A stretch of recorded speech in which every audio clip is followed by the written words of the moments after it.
Good evening everyone. I am Prabhat Chauhan. I will teach you the English literature in your class B first year. We have discussed about to English literature.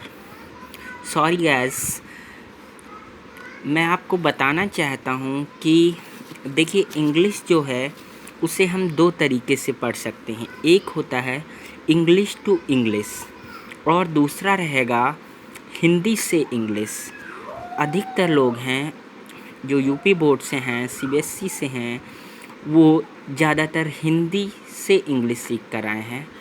तो थोड़ी जानकारी के लिए मैं पहले बता दूं आपको कि ये जो इंग्लिश लिटरेचर आप पढ़ने वाले हैं 12 तक आप ज़्यादातर ग्रामर पढ़ते हैं।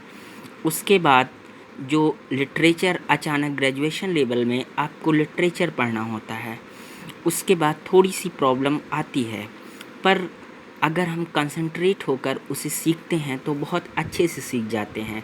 जैसा कि मैंने पहले सिलेबस आपको सेंड कर दिया है, उस पर आपने देखा होगा कि आपके दो पेपर हैं, एक है पोएट्री और दूसरा है आपका प्रोज़। तो उसी के हिसाब से हमें मतलब तैयारी करनी रहेगी जिससे हम एग्ज़ाम में बहुत अच्छे मार्क्स पा सकें। तो आज जैसा कि हम जिसके बारे में चर्चा करेंगे, जिसके बारे में बात करेंगे, वो अंग्रेजी साहित्य का काव्य इतिहास।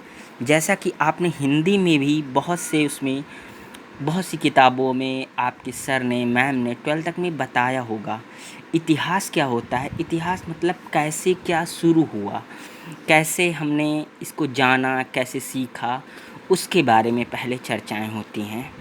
तो मुझे उम्मीद है कि सभी लोगों ने अपना अपना सिलेबस एक बार पढ़ लिया होगा। उसके बाद हम चर्चा करेंगे अंग्रेजी साहित्य के काव्य इतिहास की। तो देखिए, जो काव्य है, काव्य का मतलब पोएट्री, इसकी जो हिस्ट्री है ये है 980 ईस्वी के समक्ष, तब से मतलब इसकी शुरुआत हुई। और उसके पहले मैं बता दूं आपको कि सर जेफरी चौसर का नाम आप नोट कर सकते हैं। उन्हें इंग्लिश का पिता माना जाता है, मतलब fathers of English literature, sir Geoffrey Chaucer's. तो आगे मैं आपको बताना चाहता हूँ कि आप सीखने को बहुत सी चीज़ें सीखेंगे। आज आपका पहला दिन है, इसलिए मैं आपको थोड़ी जानकारी दे दूं कि आपका जो ये पहला पेपर होगा ये आपका ऑब्जेक्टिव रहेगा, और जो आपका दूसरा पेपर रहेगा वो आपका मतलब लिखने वाला रहेगा, वो ऑब्जेक्टिव नहीं रहेगा। Thank you.